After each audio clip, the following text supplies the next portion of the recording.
Chapter 16. When David was a little past the top of the ascent, behold, Ziba, the servant of Mephibosheth, met him, with a couple of donkeys saddled, and on them 200 loaves of bread, and 100 clusters of raisins, and 100 summer fruits, and a bottle of wine. The king said to Ziba, "What do you mean by these?" Ziba said, "The donkeys are for the king's household to ride on, and the bread and summer fruit for the young men to eat, and the wine, that such as are faint in the wilderness may drink." The king said, "Where is your master's son?" Ziba said to the king, "Behold, he abides at Jerusalem, for he said, Today will the house of Israel restore to me the kingdom of my father."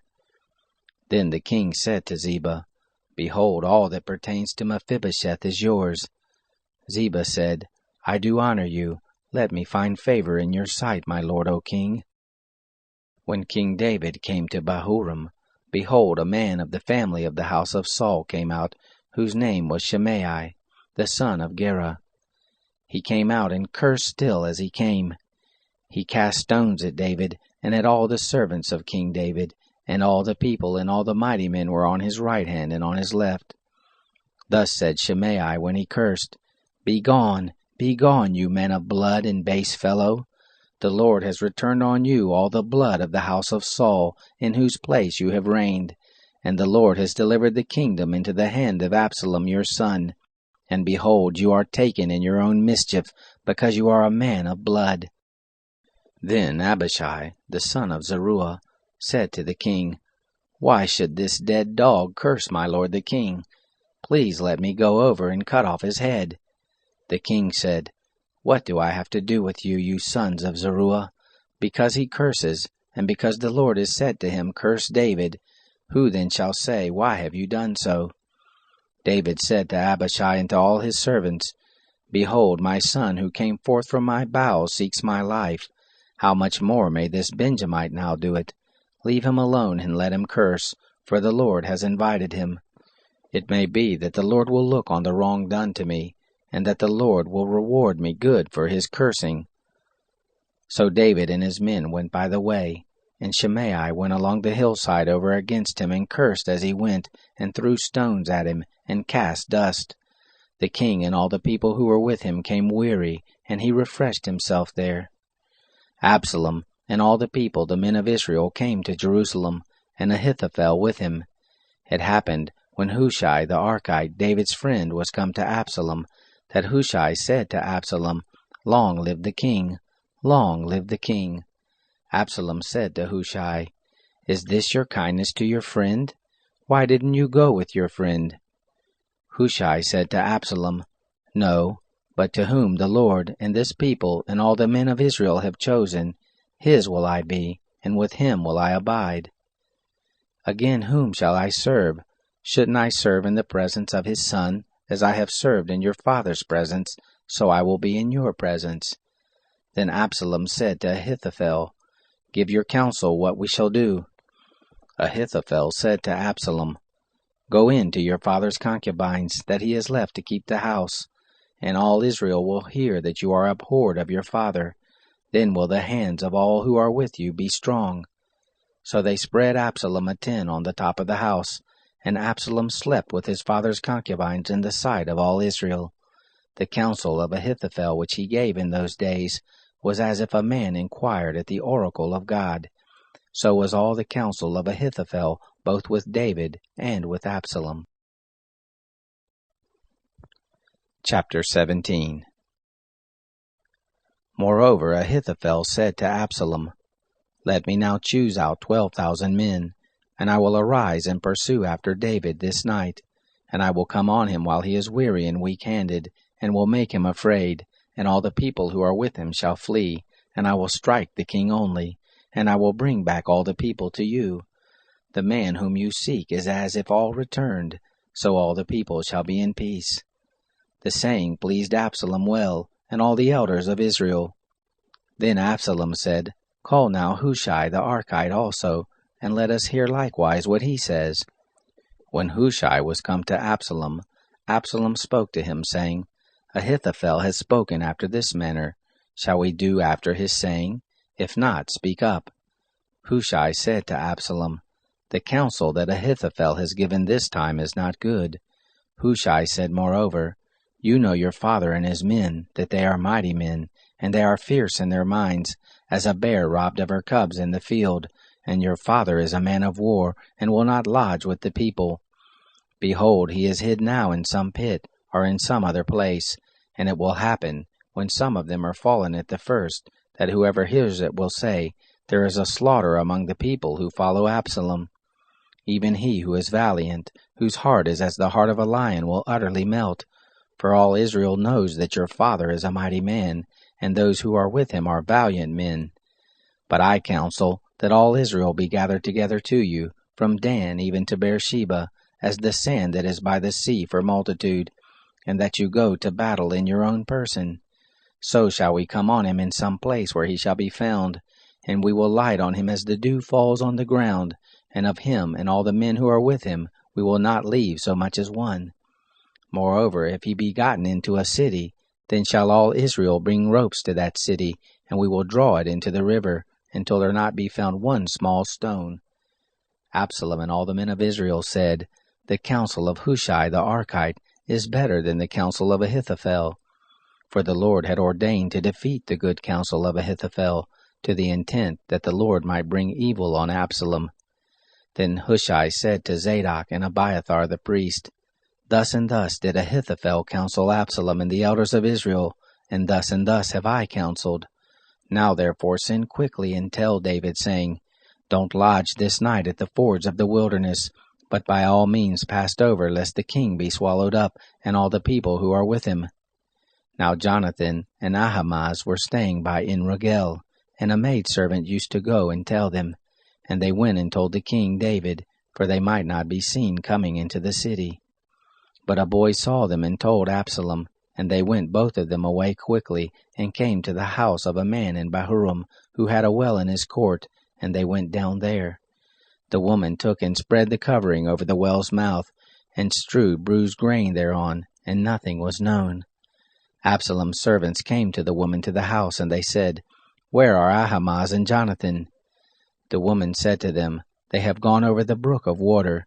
When they had sought and could not find them, they returned to Jerusalem. It happened, after they had departed, that they came up out of the well, and went and told King David. And they said to David, "Arise and pass quickly over the water, for thus has Ahithophel counseled against you." Then David arose, and all the people who were with him, and they passed over the Jordan. By the morning light there lacked not one of them who had not gone over the Jordan. When Ahithophel saw that his counsel was not followed, he saddled his donkey and arose, and went home to his city, and set his house in order, and hanged himself, and he died and was buried in the tomb of his father. Then David came to Mahanaim. Absalom passed over the Jordan, he and all the men of Israel with him. Absalom set Amasa over the host instead of Joab. Now Amasa was the son of a man whose name was Ithra the Israelite, who went in to Abigail the daughter of Nahash, sister to Zeruiah, Joab's mother. Israel and Absalom encamped in the land of Gilead.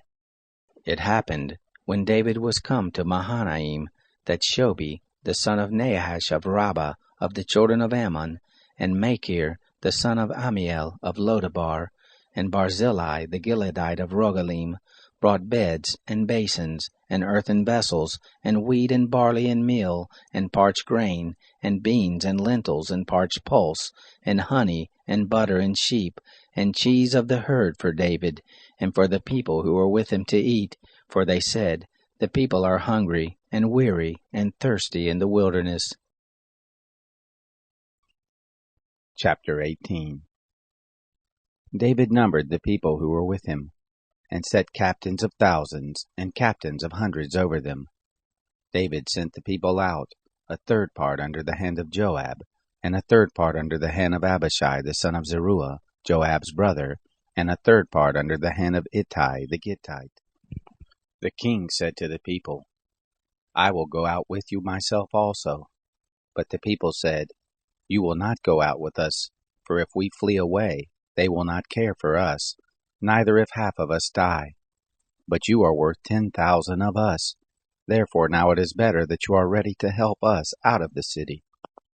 The king said to them, "I will do what seems best to you." The king stood by the gate, and all the people went out by hundreds and by thousands. The king commanded Joab and Abishai and Ittai, saying, "Deal gently for my sake with the young man, even with Absalom." All the people heard when the king gave all the captains charge concerning Absalom. So the people went out into the field against Israel, and the battle was in the forest of Ephraim. The people of Israel were struck there before the servants of David, and there was a great slaughter there that day of 20,000 men. For the battle was spread over the surface of the countryside, and the forest devoured more people that day than the sword. Absalom happened to meet the servants of David. Absalom was riding on his mule, and the mule went under the thick boughs of a great oak, and his head caught hold of the oak, and he was lifted up between the sky and the earth, and the mule that was under him went on. A certain man saw it and told Joab and said, "Look, I saw Absalom hanging in an oak."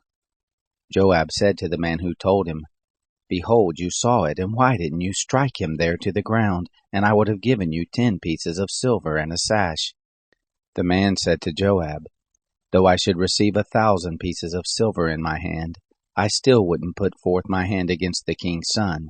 For in our hearing the king charged you and Abishai and Ittai, saying, Beware that none touch the young man Absalom. Otherwise, if I had dealt falsely against his life, and there is no matter hid from the king, then you yourself would have set yourself against me." Then Joab said, "I cannot wait for you." He took 3 darts in his hand and thrust them through the heart of Absalom, while he was yet alive in the midst of the oak. 10 young men who bore Joab's armor surrounded Absalom and struck him and killed him. Joab blew the trumpet, and the people returned from pursuing after Israel, for Joab held the people back. They took Absalom and cast him into the great pit in the forest, and raised over him a very great heap of stones, and all Israel fled every one to his tent. Now Absalom in his lifetime had taken and reared up for himself the pillar which is in the king's dale, for he said, I have no son to keep my name in memory. And he called the pillar after his own name, and it is called Absalom's monument to this day. Then said Ahimaaz the son of Zadok, Let me now run and bear the king news, how that the Lord has avenged him of his enemies. Joab said to him, You shall not be the bearer of news this day, but you shall bear news another day. But this day you shall bear no news, because the king's son is dead. Then Joab said to the Cushite, Go tell the king what you have seen. The Cushite bowed himself to Joab and ran. Then Ahimaaz the son of Zadok spoke yet again to Joab, Come what may, please let me also run after the Cushite. Joab said, Why will you run, my son, seeing that you have no reward for the news? But come what may, I will run, he said. Joab said to him, Run. Then Ahimaaz ran by the way of the plain, and outran the Cushite. Now David was sitting between the 2 gates, and the watchman went up to the roof of the gate to the wall, and lifted up his eyes and looked, and behold, a man running alone. The watchman cried and told the king. The king said, If he is alone, then there is news in his mouth. He came and drew near. The watchman saw another man running, and the watchman called to the porter and said, Look, another man running alone. The king said, He also brings news. The watchman said, I think the running of the first is like the running of Ahimaaz the son of Zadok. The king said, He is a good man, and comes with good news. Ahimaaz called and said to the king, All is well. He bowed himself before the king with his face to the earth and said, Blessed be the Lord your God, who has delivered up the men who lifted up their hand against my lord the king. The king said, Is it well with the young man Absalom? Ahimaaz answered, When Joab sent the king's servant, I saw a great tumult, but I don't know what it was. The king said, Come and stand here. He came and stood still. Behold, the Cushite came, and the Cushite said, News for my lord the king. for the Lord has avenged you this day of all those who rose up against you." The king said to the Cushite, "Is it well with the young man Absalom?" The Cushite answered, "The enemies of my lord the king, and all who rise up against you to do you hurt, be as that young man is." The king was much moved, and went up to the chamber over the gate, and wept, and as he went he said, "My son Absalom, my son Absalom, would that I had died for you, Absalom my son." Chapter 19. It was told Joab, "Behold, the king weeps and mourns for Absalom." The victory that day was turned into mourning to all the people, for the people heard say that day, "The king grieves for his son." The people came by stealth that day into the city, as the people who are ashamed steal away when they flee in battle. The king covered his face, and the king cried with a loud voice, "My son Absalom, Absalom, my son." Joab came into the house of the king and said, "You have shamed this day the faces of all your servants, who this day have saved your life, and the lives of your sons and of your daughters, and of your wives and of your concubines, in that you love those who hate you, and hate those who love you. For you have declared this day that princes and servants are nothing to you. For this day I perceive that if Absalom had lived, and we all had died this day, it had pleased you well. Now therefore arise, go out and speak to your servants, for I swear by the Lord, if you don't go out, there will not stay a man with you this night, and that will be worse to you than all the evil that has happened to you from your youth until now." Then the king arose and sat in the gate. They told all the people, saying, "Behold, the king is sitting in the gate." And all the people came before the king. Now Israel had fled every man to his tent. All the people were at strife throughout all the tribes of Israel, saying, "The king delivered us out of the hand of our enemies, and he saved us out of the hand of the Philistines, and now he is fled out of the land from Absalom. Absalom, whom we anointed over us, is dead in battle. Now therefore why don't you speak a word of bringing the king back?" King David sent to Zadok and to Abiathar the priest, saying, "Speak to the elders of Judah, saying, Why are you the last to bring the king back to his house, seeing the speech of all Israel is come to the king to bring him to his house? You are my brothers, you are my bone and my flesh. Why then are you the last to bring back the king? Say to Amasa, Aren't you my bone and my flesh? God do so to me, and more also, if you aren't captain of the host before me continually in the room of Joab." He bowed the heart of all the men of Judah, even as the heart of one man, so that they sent to the king, saying, "Return, and all of your servants with you." So the king returned, and came to the Jordan. Judah came to Gilgal, to go meet the king, to bring the king over the Jordan. Shimei the son of Gera the Benjamite, who was of Bahurim, hurried and came down with the men of Judah to meet King David. There were 1,000 men of Benjamin with him, and Ziba the servant of the house of Saul, and his 15 sons, and his 20 servants with him, and they went through the Jordan in the presence of the king. There went over a ferry boat to bring over the king's household, and to do what he thought good. Shimei the son of Gera fell down before the king when he was come over the Jordan. He said to the king, "Don't let my lord impute iniquity to me. Neither remember that which your servant did perversely the day that my lord the king went out of Jerusalem, that the king should take it to his heart. For your servant does know that I have sinned. Therefore, behold, I am come this day, the first of all the house of Joseph, to go down to meet my lord the king." But Abishai the son of Zeruiah said, "Shall Shimei not be put to death for this, because he cursed the Lord's anointed?" David said, "What have I to do with you, you sons of Zeruiah, that you should this day be adversaries to me?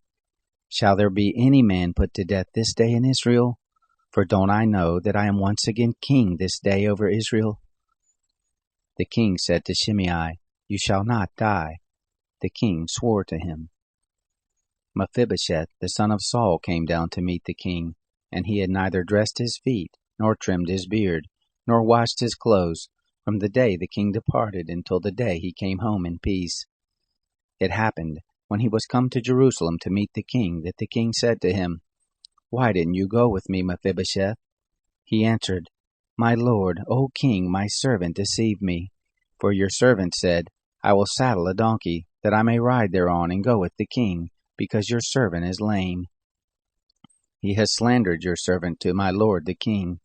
But my lord the king is as an angel of God. Do therefore what is good in your eyes. For all my father's house were but dead men before my lord the king. Yet you set your servant among those who ate at your own table. What right therefore have I yet that I should cry any more to the king? The king said to him, Why speak any more of your matters? I say, You and Ziba divide the land. Mephibosheth said to the king, Yes, let him take all, because my lord the king is come in peace to his own house. Barzillai the Gileadite came down from Rogelim, and he went over the Jordan with the king, to conduct him over the Jordan. Now Barzillai was a very aged man, even 80 years old, and he had provided the king with sustenance while he lay at Mahanaim, for he was a very great man.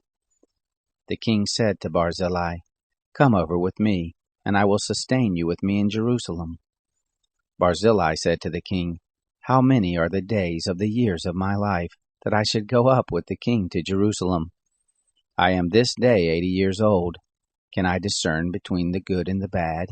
Can your servant taste what I eat or what I drink? Can I hear any more the voice of singing men and singing women? Why then should your servant be yet a burden to my lord the king? Your servant would but just go over the Jordan with the king, and why should the king recompense me with such a great reward? Please let your servant turn back again, that I may die in my own city, by the grave of my father and my mother. But behold, your servant Chimham, let him go over with my lord the king, and do to him what shall seem good to you. The king answered, Chimham shall go over with me, and I will do to him that which shall seem good to you, and whatever you shall require of me, that I will do for you. All the people went over the Jordan, and the king went over, and the king kissed Barzillai and blessed him, and he returned to his own place. So the king went over to Gilgal, and Chimham went over with him, and all the people of Judah brought the king over, and also half the people of Israel.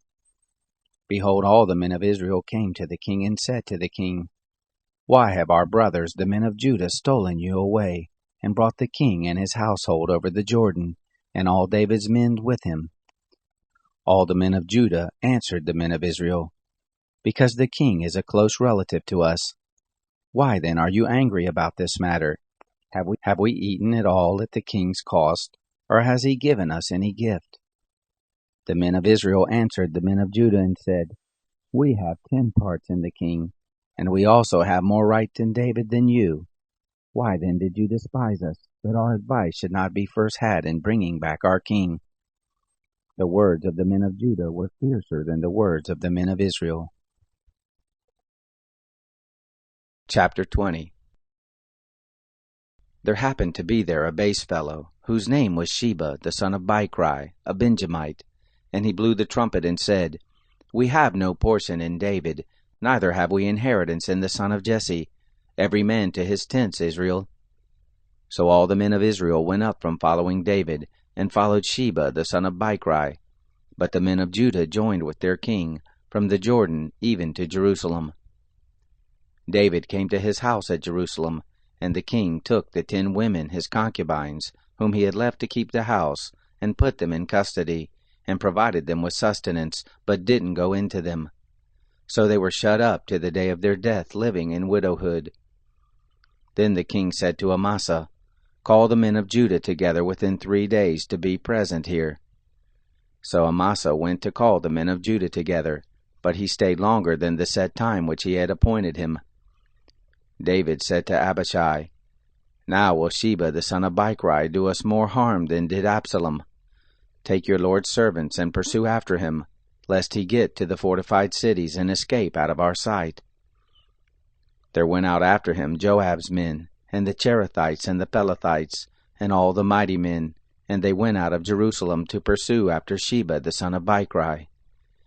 When they were at the great stone which is in Gibeon, Amasa came to meet them. Joab was girded with his apparel of war that he had put on, and thereon was a sash with a sword fastened on his loins in the sheath, and as he went forth it fell out. Joab said to Amasa, Is it well with you, my brother? Joab took Amasa by the beard with his right hand to kiss him. But Amasa took no heed to the sword that was in Joab's hand. So he struck him in the body, and shed out his bowels to the ground, and didn't strike him again, and he died. Joab and Abishai his brother pursued after Sheba the son of Bichri. There stood by him one of Joab's young men, and said, He who favors Joab, and he who is for David, let him follow Joab. Amasa lay wallowing in his blood in the midst of the highway. When the man saw that all the people stood still, he carried Amasa out of the highway into a field, and cast a garment over him, when he saw that everyone who came by him stood still. When he was removed out of the highway, all the people went on after Joab to pursue after Sheba the son of Bichri. He went through all the tribes of Israel to Abel, and to Beth-maachah, and all the Berites, and they were gathered together and went also after him. They came and besieged him in Abel of Beth-maachah, and they cast up a mound against the city, and it stood against the rampart. And all the people who were with Joab battered the wall to throw it down. Then cried a wise woman out of the city, Hear, hear! Please say to Joab, Come near here, that I may speak with you. He came near to her, and the woman said, Are you Joab? He answered, I am. Then she said to him, Hear the words of your handmaid. He answered, I do hear. Then she spoke, saying, They used to speak in the old time, saying, They shall surely ask counsel at Abel, and so they ended the matter. I am of those who are peaceable and faithful in Israel. You seek to destroy a city and a mother in Israel. Why will you swallow up the inheritance of the Lord? Joab answered, far be it from me that I should swallow up or destroy. The matter is not so. But a man of the hill country of Ephraim, Sheba the son of Bichri by name, has lifted up his hand against the king, even against David. Deliver him only, and I will depart from the city. The woman said to Joab, Behold, his head shall be thrown to you over the wall. Then the woman went to all the people in her wisdom. They cut off the head of Sheba the son of Bichri and threw it out to Joab. He blew the trumpet, and they were dispersed from the city, every man to his tent. Joab returned to Jerusalem to the king. Now Joab was over all the host of Israel, and Benaiah the son of Jehoiada was over all the Cherethites and over the Pelethites, and Adoram was over the men subject to forced labor, and Jehoshaphat the son of Ahilud was the recorder, and Sheva was the scribe, and Zadok and Abiathar were priests, and also Ira the Jairite was the chief minister to David.